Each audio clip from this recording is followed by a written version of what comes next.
Hello, everyone. Welcome to Laser Focus. This is the Deep Dive Pop Culture Podcast from Nerdist. My name is Kyle Anderson. Thank you so much for listening. This week, I'm very excited. I'm always excited. It's always good when we have a guest on the show who isn't one of my coworkers. But I'm very stoked. This guy, you will know if you've been reading comics in the recent years.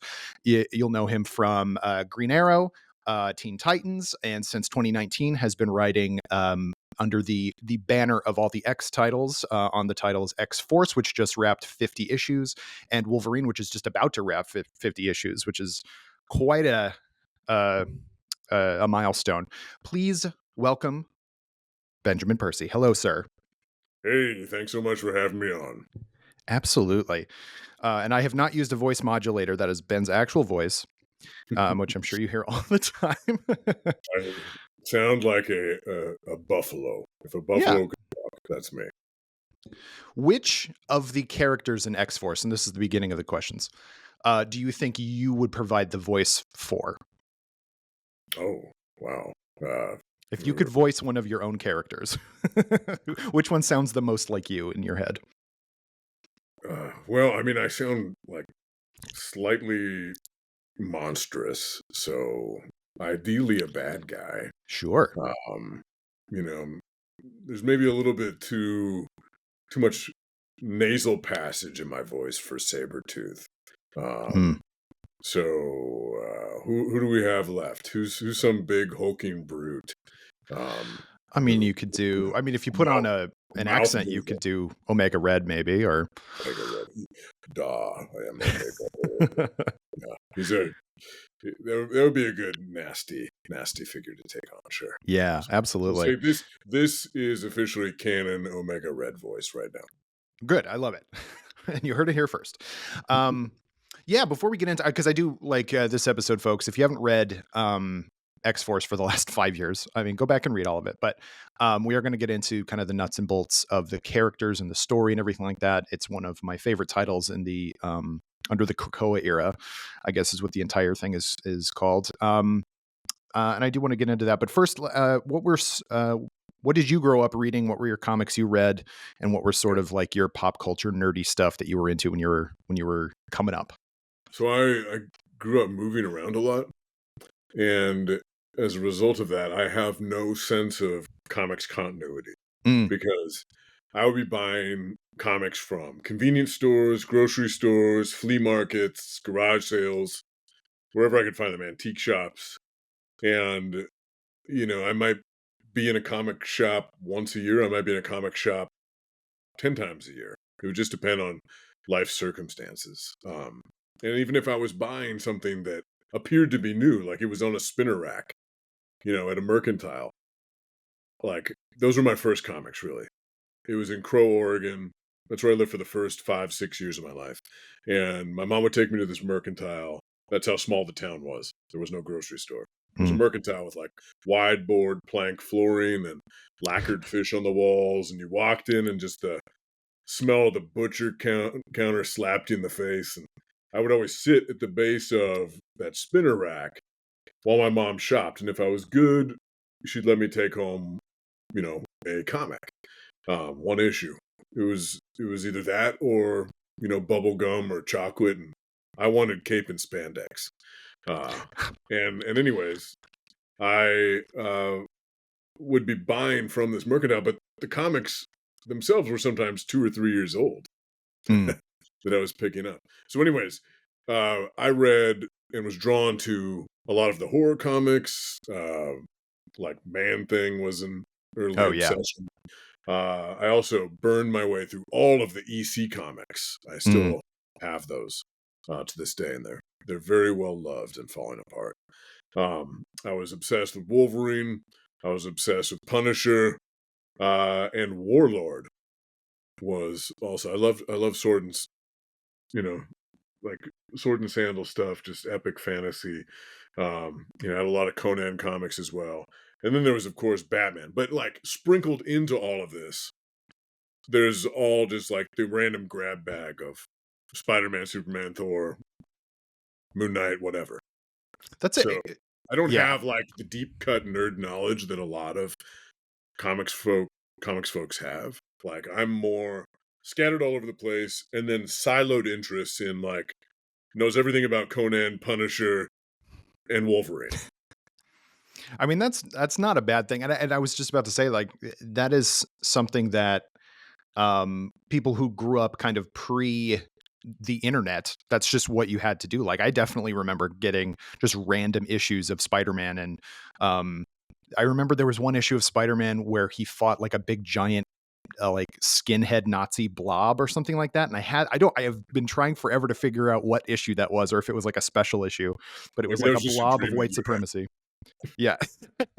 But so I've had that, but that's what we had to do when we were kids, like, and I remember, like, yeah, Wolverine is one that, like, I think you obviously know, you've written 2 books with Wolverine in it, but, like, um, you can't escape Wolverine. I feel like at this point, he is up there with Batman and Superman and Spider-Man as, like, the one that people if anybody knows anything about Yeah, comic he's an books, icon. I feel like Wolverine is they'll be like, "Oh, I know Wolverine."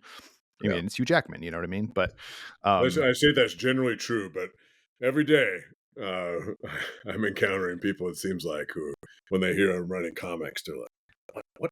Comics are still sold?" oh, And wow. then they'll talk to me further, and I'll be like, "Yeah, I read Wolverine." And they're like, "Who? He's a Oh, wolf? boy. He's a werewolf?" Like, the guy with the 3 claws. Hugh Jackman plays him, and they'll be like, "You mean the guy from that musical?"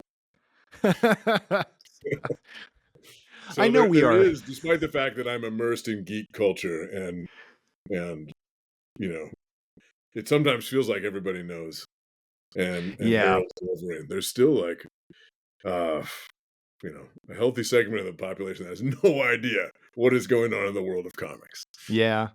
Yeah, I know. We sort of get, um, in our own worlds, but that's the fun. Like, we have the fun worlds. We get to talk about fictional That's right. characters, superheroes and stuff. Um, yeah, I do you feel like you got, like, a good because you were getting these run of random issues, like, a good maybe not complete knowledge of any characters, but, like, a breadth of knowledge? Like, I never read any Thor growing up, so you're already one up on me, but, like, um, do you feel like you got a good idea of who all was out there because of that? Definitely. I mean, I would say that I'm very well versed on comics, but comics, the well is so deep Mhm. that when I'm sometimes in the room, if I'm at a summit with all of these, legendary comics editors and all these brilliant comics writers, and they're at the boardroom table and they're pitching things left and right. Sometimes that's when I'm like, oh, I need to, like, get out my phone sort of surreptitiously here and Google who this character is that they're talking about. Um, but comics were an obsession of mine early on because they were aspirational, obviously, and because they're mythic and exciting, but also because they were kind of a constant in my life. Like, Mm, no matter where I was living, no matter I was in 8 different schools or something growing up, I always had, like, a sense of continuity in my life right. through these characters. Um, you said you know everything about Conan the Barbarian. Have you gone back and read all the, like, Oh no, now the you're gonna quiz me and I'm gonna No, no, fail this. I know, I don't know much. I was just gonna ask if you've gone back and read, like, all the Robert E. Howard stuff or if it's just the Marvel. I mean, because I Marvel's read done my way cool. through all of those paperback novels when Very I was in nice. middle school and high school. And I also collected, Savage Sword, Right. um, as well as just the mainline Conan. And it, you know, the I recently rewatched the Arnold film, which I've probably Uh-huh. seen close to 20 times, and I was it was a good feeling knowing that I could still quote readily most of the script. And anyways, I don't know. There's just something about Conan for me that borders on a religious experience, Right. and I have no idea what that says about myself. That I love this guy who wears hairy underpants and roams around, this, taking out giant snakes and battling apes and dungeons and everything else. But I'm a geek for fantasy. I if somebody's, if I'm trying to quiz them, which I very rarely do, I like what you like. But I will say, Conan what is best in life, and if they No. answer, Crush your enemies to see them driven before you and to hear the lamentation of the women. it's so good. And the push in. If anybody hasn't seen Conan the Barbarian, the second one not as good, I think, is widely acknowledged, but the first one is very very good, um, for My what it favorite is. part of that film is when, Conan, he's been, taken prisoner as a child after his parents were killed in that village attack, and he's lashed to the wheel of pain, right? And he just goes around and around with these other kids pushing this wheel of pain. And the purpose of the wheel of pain is never evident. I mean, Yeah. you assume that maybe they're grinding grain or something, but it doesn't matter. There's just the wheel, the constancy of it. And one by one, all of these kids fall. And in the end, there's just Conan pushing, and you have this time lapse that occurs where, as the kids are dropping left and right, and his head is pushed down, like his body keeps getting bigger and bigger until when he finally lifts his head and stares into the camera, it's Arnold. He spent like 15 years in this rut pushing the wheel of pain. I mean, you get a pretty good deltoids doing that, I guess, because boy, That's my workout plan. yeah, wheel of pain. Honey, Uh, I'll be back in 15. Gonna get on the wheel of pain. oh, the elliptical is full. Okay, I'll get on the wheel of pain. Um, uh, CrossFit workout of choice. yeah, um, yeah. Well, okay. So let's dive into X Force. Congratulations, first of all, on a 50 issue run of that. Did Crazy. you? Can't believe it. Yeah, unbelievable. Yeah, I was gonna say Very like grateful. you and Jerry Duggan are the only two, or the two remaining original writers from the first pitch, or the first gathering of writers. Jerry's obviously moved on from Marauders to Yeah. X-Men and done a bunch of other stuff too, but you've stayed on X-Force the entire time. Did you, like, as you were getting further along, were you like, are you guys am I just going to stay on this, or did you at some point go, I think I'm on this for the long haul? When did it sort of become evident to you? Well, right away when we got called into that first X Summit, when we were in the Marvel mothership, talking Mhm. about teams, talking about titles, talking about what the next few years had in store for us, we knew from Hickman that we had a bit of rope. So I always knew that this wasn't just going to be 5 issues, and it Mm, wasn't just going to be 10 issues. Uh, I'm amazed and thankful that I got to 50, not just 50 once, but 50 twice. right. Um, that's such a rarity in this day and age of comics, and it felt really special that it would be special to write for the mutants at any point, Mm, but to do it now, it just feels like kind of a signature moment,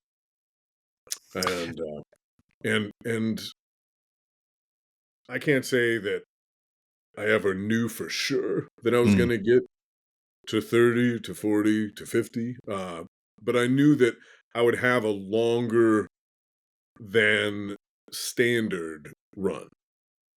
I knew that it wasn't just going to be you know, the 5 issue sprint, the 10 issue, see ya, so long. So in other words, always grinding, doing my best to tell stories that would continue to bring people back month after month in the hopes that this would be marathonic and mm, novelistic, but never really knowing if I would get past 25.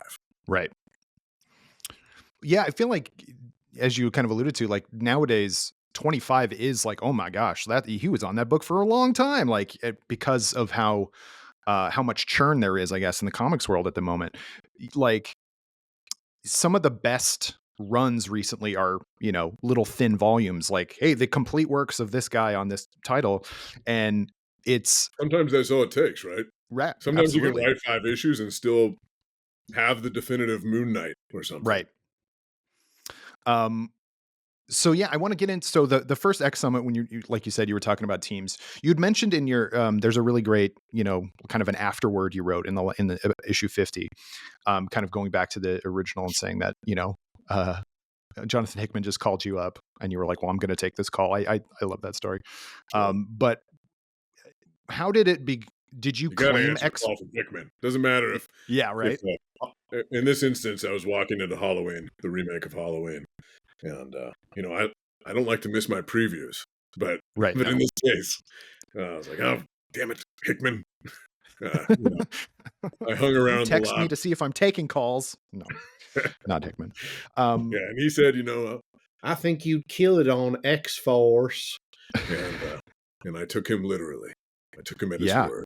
It was the absolutely. murder book. The murder book. Yeah, you've described it as the murder book, and I think that's a what sets it apart. I think initially is that in this realm of what Hickman set up with Hoxpox, that um, the mutant nation of Krakoa will kill no humans. Well, kind of you gotta kill some humans once in a while. Gotta kill some him.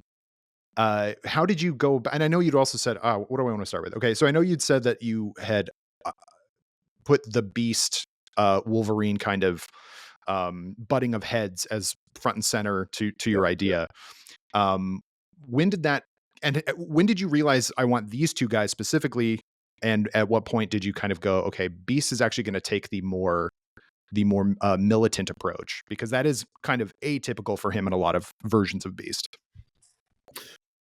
Yeah, what I was thinking was, this is an infant nation, and if they're going to take this aggressive stance and become a sovereign power, they need to kill some people because Mm, that's how nation building works. And if they are the mutant CIA, there's going to be shadow operations happening throughout the world that Xavier isn't going to want to know about, mm, but recognizes if you look at the dirty track record of this world and human civilization, if you're on top, you're doing terrible things. And uh, it made sense to me to have, a splintered faction within the organization, and the lines became very clear. Here you have a director of intelligence, and then here you have a director of field ops doing the wet work. mm, So Beast is the head, and Wolverine is the fist. Uh, Beast has carte blanche. Xavier tells him to do what needs to be done, and we never actually see Xavier condemn Beast mm. in a way because, in my mind, which I can't say that anybody else in the Krakoan group would agree with or the editorial would agree with, but that he knew all along something like this was going to happen. Yeah. And he keeps his hands clean as best he can by staying out of this business. Um, but I knew that Beast's uh, you know rank would be challenged. That Hmm. from the very beginning, if you look at the first scene in issue one, the first scene that's actually on Krakoa after the cold open with Domino and the man with the peacock tattoo, that it's between Beast and Wolverine. So Right. from the very beginning, I knew that's where it would start and that's where it would end as well with the two of them. And I like the idea of somebody who is so studious, so philosophical, uh, so so inward, and such a chess master, to be somebody enacting terrible violence, which is something we normally associate with Wolverine. Right. While Wolverine would slowly move in the other direction. It's not that he wouldn't be hacking and slashing, but his mind would begin to sharpen and resist, the orders coming from on high. Um, so the two of them were just always due to butt heads and to go to war. The ultimate war would be not without, but within. Right. I, I always, I mean, because as the book goes along, like Beast obviously becomes more and more of the straight up antagonist and not just an antagonistic force. But um, uh, I always kind of read him early on as like he's just afraid. Like he doesn't want to lose all this stuff that they've built, and so like you got to get your hands dirty, or he believes so. So it feels to me, or it felt to me, and you can correct me if I'm wrong, that like Beast at that point was like, I'm going to take this as far as I can because somebody has to, and if we keep, I just have to. I'm putting all this on myself. I'm going to be the one Mhm. who makes all the hard choices and do all the bad stuff. Do all the bad stuff and be the bad guy. Yeah, I mean, it's utopian communities are an impossibility. Right. Uh, this has been proven time and time again, and Beast knows what has to be done for them to secure this sense of nationhood, for them to save themselves from the world. So I wanted to make sure that his aggression was underscored by a code at all times. And he has a utilitarian, sort of manifest Right. at the fore of his mind, which is the greatest good for the greatest number of mutants, no matter the cost. So if that means, he's going to be engaged in, you know, uh, uh, assassination or Banana Republic antics or manipulating elections or whatever the dirty deeds done dirt cheap Right. need to be. Uh, he will engage with that, and to the degree that he'll take it on all himself as he does toward the end. Like he'll go rogue Yeah. and sort of save his group from having to bear this burden themselves. It's such an interesting, arc for that character. And I think if people only know Beast from the animated series or from some of his like happier go lucky, which you obviously reference when the clone Beast appears and he's saying, "Oh, my stars and garters" and all that stuff. Right. Um, I, Bouncing beast. I think you could look at Beast and go, "Oh my God, where like how is he so different?" But there's precedent for it. Is my point. Yeah, yeah. You look back on, the long hoof mark trail of Marvel history, and Yeah. Beast has been up to some sketchy stuff. When it comes to legacy virus or Inhumans or Threnody, whatever. Like, it's just been flirtations Right. with darkness that, once he's given sort of, you know, uninhibited power, that's gonna Right. corrupt anyone. But Yeah. I also want the audience in the end to really settle on that question, was Beast right? Right. And I think that the knee-jerk reaction of most X readers will be that Beast was wrong and Beast is terrible. But, you look at what happened with Magneto as well, Hmm. and there's there's always somebody walking around the con with the Magneto was right shirt. Yep. When I was just talking to a coworker about this today, but like there was that whole thing with Cyclops was right. The same thing. Like if you go a militant route, eventually there are going to be people like, you know what, he actually had the right idea. Um, that's yeah, okay. We'll get back to Beast because obviously he's a huge part of this. But I want to talk about did you literally did all of you literally sit there and like recess kickball go, I'll have this one and I'll have this character? Was it literally like that, or was it like did you have Kinda, specific it kinda was pitches? like that. Really? Uh, That's so fun. we wrote out not every mutant because, there's so many damn There are quite a bit but of them. Yes. there were probably 200 note cards, 3 by 5 note cards Dang. of mutant names on the boardroom table. And there was a lot of just, "Let's move these over here, and let's move these over here, and let's talk about this as a group right now. Like, what does this look like for Excalibur or Marauders or X-Force or the X-Men? And what if we swap out this one for that one?" And so on. And so with X-Force, it was a matter of like, okay, who's the intelligence squad? Who's the field squad? Is there going to be any swappage? I wanted Jean on X-Force in the beginning, in part because I wanted her to quit, Right. Hey. because I wanted to be like, hell no. Like, Yeah. after she realized what they were going to be as an organization, I wanted somebody to walk away. And so there were arguments made with with those things in mind. I mean, originally I had characters like Mask on there to do like Mm. Mission Impossible style Oh, yeah. disguises, and yeah, it's just like you can only have your roster get so big Right. before it's a kind of a mess. So And but that is kind of the beauty of the X universe. I mean, within the Marvel universe, is that there's 98 million mutant characters, and even this you era. can And you go ahead. can pop them in and out. Like somebody Yeah, doesn't officially have to be like the main roster of X Force, and you can exactly. still use them. You can go over here to portal your way across the world with this character. You can go down to, the arsenal with Forge and get hooked up with this, you know, giant cool gun and then leave. And, Hmm. they don't have to be like the mainstays. Um, so yeah, so initially you had Beast and Wolverine, and then Jean, like you mentioned, she quits.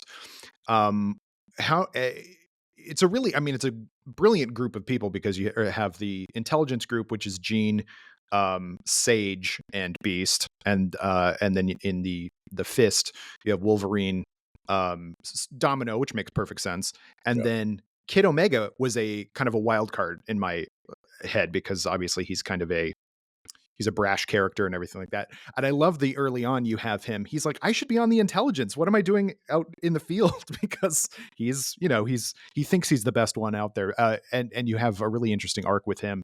What were some of the when you initially had, okay, here's my roster lineup. What did you where did you think you would take those characters, and do you feel like you did what you thought you were going to do? With Kid Omega, I saw somebody with so much storytelling potential because he's a brat, Yeah. and yet he's an Omega level mutant, right? Yeah. He's ridiculously powerful, and yet his own personality gets in the way of him transcending sort of like these limitations, these fences that he's built, psychological fences that he's built around himself. And and and some of that comes from the way, trauma that he endured, and some of that comes from the fact that he's just a total a-hole. And so what I wanted to do was play around with the idea of resurrection. If there was, I, I just it gave me so much pleasure to be able to kill my characters and then Right. bring them back. And for a while there, Kid Omega was my Kenny. Right. I would just have him die and die and die and die on almost every mission. And he was getting so pissed about this. Uh, but what ended up happening was that he started to, think a little bit more deeply about what it meant to be alive and what it meant to contribute to a group.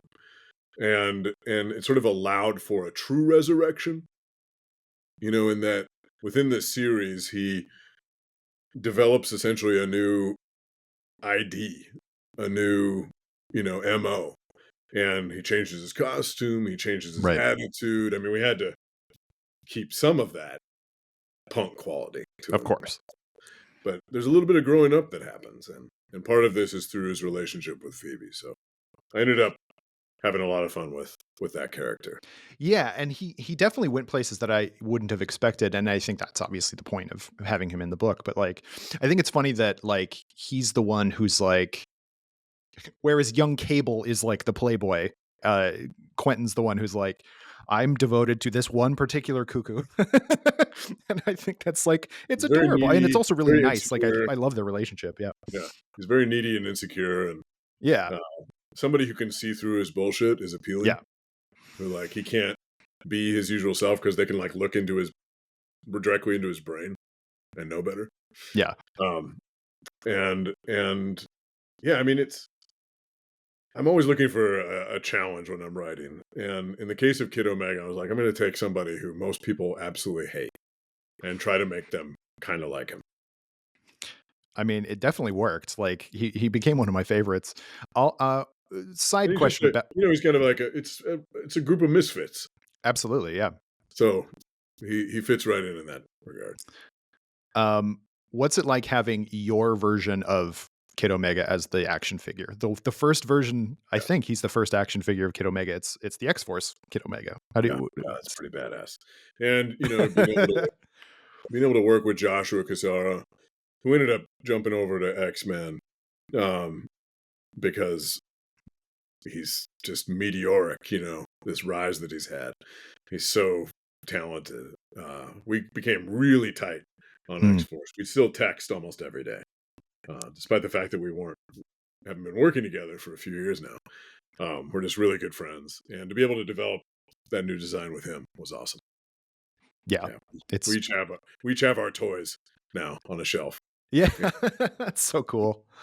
Oh man. Um, one character who comes in early on and then kind of goes away for a little bit and then comes back into it in a big, big way is Colossus. yeah, He's on the cover of the first issue, and then he kind of is like, I don't want to have any part of this, and goes and like farms for a while, and then obviously he's the sleeper agent. Like if you have any sleeper agents in there, it's him, and I think his is the most or one of the maybe most tragic arcs in the entire saga. If you could talk a little bit about like developing him and like kind of making him go on this horrible, ride where he's not in control of himself. yeah. It was an espionage book. I Yeah. wanted to make sure there was a traitor, and you see it seeded from the very first issue. And this is another one of those things that I knew was going to be a long form storytelling deal where I'm putting my novelistic chops to work.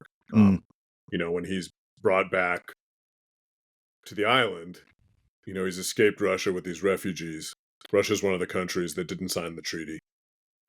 So in war torn circumstances, they escaped and he dumps them off and he's, heavily damaged.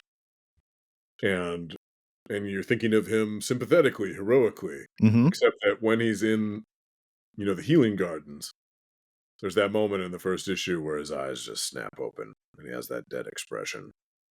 And maybe you begin to wonder if everything is all right with dear Piotr. And it's a slow burn, right? yeah, And part of that was messing with the audience, and part of that was messing with his fellow mutants. But I had this idea in tandem with this. Um, there was never, I'm sure somebody can be annoying and be like, well, actually. But there was never really a character who was a mutant who was a writer. And I mean that their power right, was achieved through their writing. And so I had this idea for a character called the Chronicler. And the Chronicler's powers is that whatever they would write would come true. And that's not like an unbound power. They can't just write, the world exploded and the world will explode. They have to work at it sort of the same way that a writer works at things, where you have to inhabit the psychology of a character in order for the story to feel true, for the mhm, story, for reality sort of to bend around the narrative you're crafting. So, I thought that a Russian writer, you know, I thought of Tolstoy, I thought of Dostoevsky, I was thinking of Gogol, I was thinking of like, Chekhov, some of the great writers. Like it would just seem perfect that it would be a Russian writer. And I, started to have these data pages that had no context. And the data pages would start to pop up in these issues where it would be describing something that was happening to Colossus or something that was happening on the island that Colossus might have been observing. And it was like, what happens is this character, the Chronicler, he's been introduced to and interrogated Colossus, and the Chronicler himself, as we later understand, is in a gulag that Mikhail runs. And he's being forced to do this. But his muse is Colossus. And so Colossus is a sleeper agent who is unaware or barely aware and not in control of what he's doing because he's being manipulated by the Chronicler. And you'll start to see passages that are crossed out and then rewritten. And then what was rewritten is what you actually saw in the comic. And so I wanted to just seed these clues. And it went on and on and on and went on for a long time. And people were like, what is going on here? You'd see, like, at the bottom of these passages, the Chronicler. That was who always signed off on it. It was just, one of those things that I had in mind from the beginning, and I thought would be really fun to play out. Um, and and yeah, he's filled with regret and remorse. And here's this guy who's covered in armor and who hides himself beneath a beard, who has some great and tragic secrets trapped within him. Yeah, and that, like, I forget which issue it is, but where he murders effectively his Yep. girlfriend, and that was like Yep. that was honestly the first time you're really like, oh, okay, he's something is very wrong with him. It's Uh, not just that he has PTSD, which is initially what I thought. and he's What getting what out could have like happened to him? But he's painting, yeah, and only in the paintings do you see like how tortured he is. yeah, Because I was giving examples to the artists of, you know, some of Goya's work, like mm, Saturn devouring his son, or, you know, Edward Munch, The Scream, or Sir Francis Bacon, like these artists that are really upsetting to look at their work. And I was like, okay, do this except with Mikhail. mm. And so he's always like drawing these nightmarish portraits of Mikhail, but nobody else sees what he's even doing, even though it's a cry for help. I yeah, I mean it's such an and I love like the way you describe the Chronicler because that is a very I mean you are a writer, but that is a very writerly thing to do. It's like the writer is not all powerful; they are just mostly powerful. That's right. Well, I you can never love have a that. power that can just be like Yeah, anything can happen, because that's you have to have rules behind yeah. power. So It I can't wanted just that be limitation, yeah. where if he wasn't in tune with Colossus, then it wouldn't work what he was trying to do. And I loved at the end of that arc too because he's like, "Well, no, I have to finish."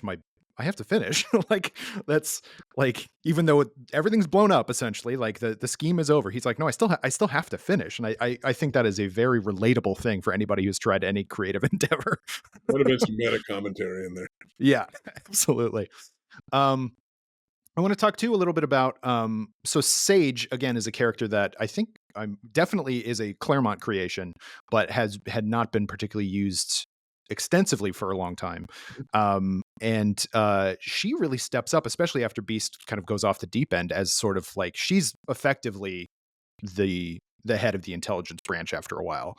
Yeah, Um, yeah. I knew that really a Beast was great going to character. get ousted in the Yeah. same way that I knew that Jean was going to quit, Yeah. and Sage was always, just off stage, waiting to become the director of intelligence.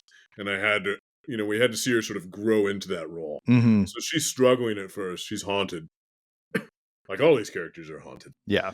by what she's doing. I mean, just like sometimes it feels like 24/7, she's crunching numbers. She's running algorithms. She's, looking at what's happening in this nation and this nation and this nation and trying to figure out who's about to attack them and how best to stop them. And it just kind of drives her crazy to the degree that she's numbing her brain every night with, you know, as much booze as she can douse down her throat. And so she struggles with that and overcomes that addiction and at the same time rises up into the responsibility of being the director of intelligence with a more clear-eyed view of what they're doing and a hope that they can have maybe not a morally upright stance, but a more nuanced position than let's kill anybody in our way. Right. And she at the end when we have the two beasts, she's the one who's putting like Wolverine just like kill both of them. We just got to get him out of here. And she's like, no, Right. no, let's trust it. It's going to work. And I think that again is a really big moment for her character. Like we have to trust this plan. It can't just be murder, even Yeah. though that's what we've been doing for. Yeah, it was We a can't really be the murder book. That's yeah, essentially we go from murder book to we can't be the murder book. yeah. That's the arc of it. I mean, that's a pretty good arc. Um, One of the other great things I love about the Krakoa era is that the villains, traditional villains and heroes kind of have to coexist just by virtue of like, hey, we're the mutants. We have to kind of make this all work. And that was true on all the books, but on yours, you had, um, Black Tom as the kind of Yeah. the representative who talks to Krakoa itself. And I thought he was a delight. But then you also had Omega Red, who has a really interesting, like you did X Lives and Deaths of Wolverine, obviously. where he is the straight up bad guy in that, and then he becomes part of the team, and like he's a same with Sabretooth, just a kind of almost an irredeemable character, and yet he's been redeemed by in that book. What were your sort of thoughts on incorporating those two villains? Yeah, again, just like the challenge of taking on unlikable characters. Mm, I love it. And Omega Red, I like it when people don't just fall back on the obvious baddies. right. If you're writing a Wolverine book, the worst thing you can do is immediately have him fight Sabretooth. Sure. So, knew from the beginning, let's take Sabretooth off stage. Eventually we're going to get there. That's going to be my end game, is Right. he's going to fight Sabretooth. But to make that even matter, we have to get rid of him for a long time. Because we've seen them clash over and over again. So the question becomes, okay, who's Wolverine going to fight?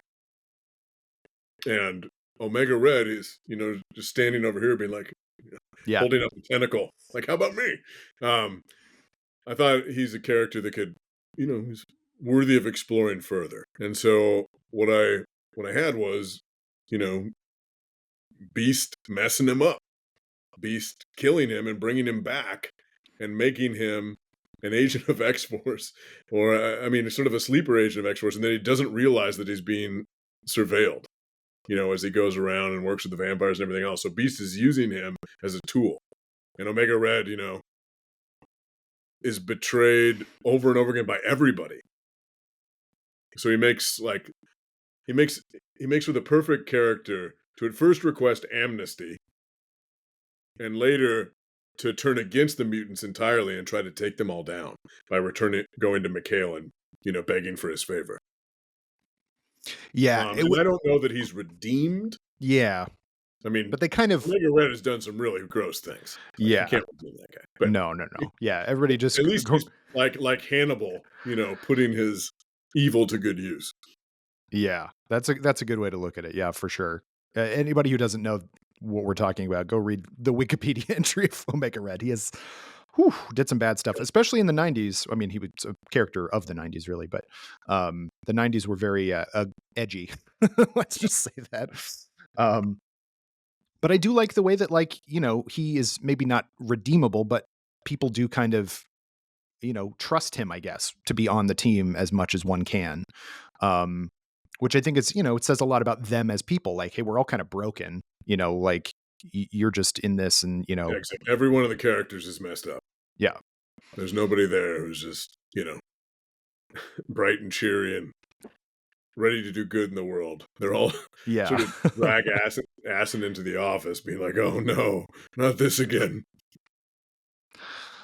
I love that you had X-Force be security at the Hellfire Gala. I think that's a really fun idea. Because that is a very important job, obviously, and one that gets blown up in the most recent one. But it's kind of below them a little bit too. They're like, they don't even get to hang out at a party. They just kind of have to Right. stand But outside. it's a great way to like keep them under control because all these Yeah. people, you don't want them rubbing elbows and drinking at a party. No, Like none of them are well behaved. no. So as long as they're, guard us instead. How Yeah. about that? You have a job to do. Well, I hadn't really thought about it until just this second, but that's really what sets them apart from like the Hellions, who are like, you don't want them at the party, but they're gonna show up at the party. Whereas X-Force is like, we have a job. Yeah. Like, You don't want Kid Omega talking up diplomats or no, Omega Red sidling up beside you at the urinals. no. He would take up all three, I think. I assume they only have 3 urinals in the men's room. Maybe that's a bit short-sighted. You also had it for a period of, speaking of Hellfire Gala, you also had Deadpool show up for several issues as that was fun. annoyed that he wasn't asked in the first place to join, which is really funny, and then just becomes part of the team. And I think that's was that on the table like from the beginning of like eventually I'll have Deadpool in the group, or was that sort of it's sort of like Sabretooth sure fighting Wolverine. You have X-Force, it's obvious to install Deadpool. And so I didn't want to do the obvious thing right away. So we kept him off stage until he sort of annoyingly earned his position on the squad. Mm-hmm. And then eventually decides he doesn't want to be part of it anyway. Right. It's that kind of that Groucho Marx thing. Like, I can't remember the exact phrasing, but would never want to be included in a club that would invite him. Right. Well, and I also love that Sage calls him up, or maybe Domino calls him up and is like, "Hey, are you gonna come back? We need your help." And he's like, "No, I'm an Avenger now." It's that's a very Deadpool thing to do. Exactly. Yeah, it's the mutants are in ruins, and they're calling him up desperately asking for help, and he's like, "I can't help you. I'm busy. I'm an Avenger." But he's also saying, "I'm super busy right now in the middle of a mission." And they're like, "This is actually a video call," Right. and he's sitting there, in his thong at a pool in Vegas. I mean, that's exactly what you want from Wade. He can't be like the most upstanding upstanding character. Um, It was so much fun treating him a little bit like Kid Omega for a while there, though, where he just kept trying to get on the island and get on the island. yeah. He Oh yeah, because that was at a period of time when parachute in and he'd yeah. be destroyed by missiles, and a rain of Deadpool parts would come down on the beach. And, he'd pop up out of the sand, and Wolverine would be waiting there with his arms crossed and hack off his head and put him in a garbage bag and take him back to the mainland. Do you have a head canon for how many times individual characters died? I have no idea. It's countless. Yeah, right. Well, I mean, that is the So much beauty of the blood. entire like ethos early on is that because resurrection's a thing, and these guys are effectively on suicide missions, they can Yep. just do it. They can just go and I blow mean, themselves up, and they'll just come back. That's if you're going to hand me resurrection, I'm going to take advantage of that. absolutely But the thing that I love about working for Marvel is they really lean into every creator's talent and sort of mm. aesthetic. They figure out who you are, and they're like, okay, let this person do that. So Marvel's been great about being like, Ben Percy's messed up. Let's give him the messed up, scary stuff.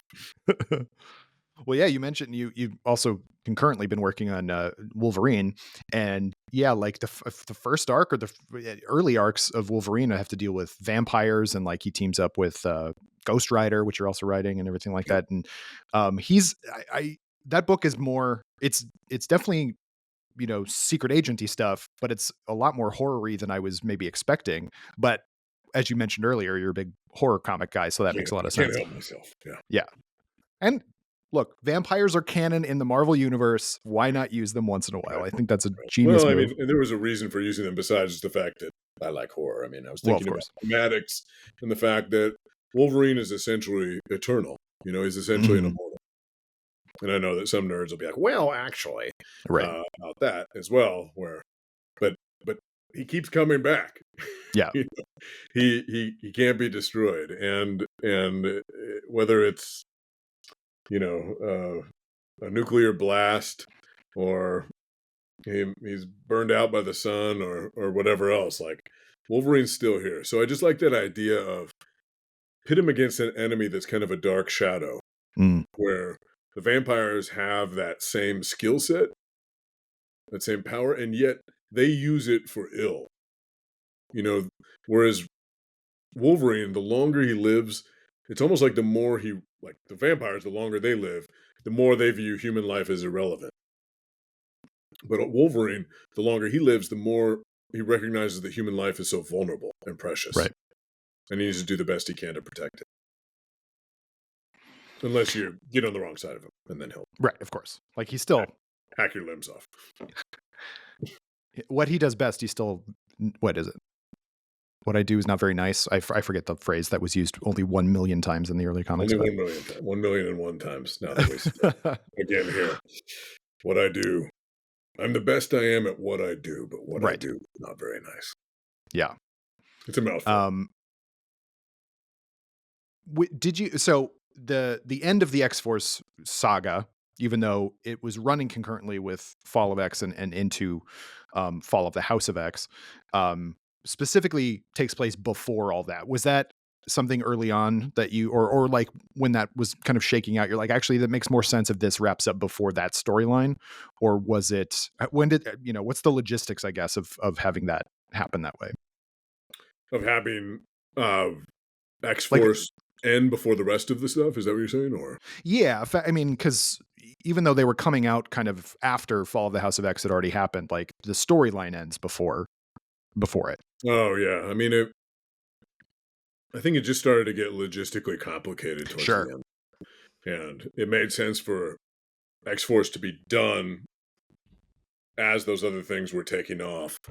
But the timing just didn't work out perfectly, I think, Hmm. in the alignment. I mean, comic book time's always squishy. It's like, Oh, this for comes sure. out once a month, but these 5 issues could take place in the course of a day. Yeah.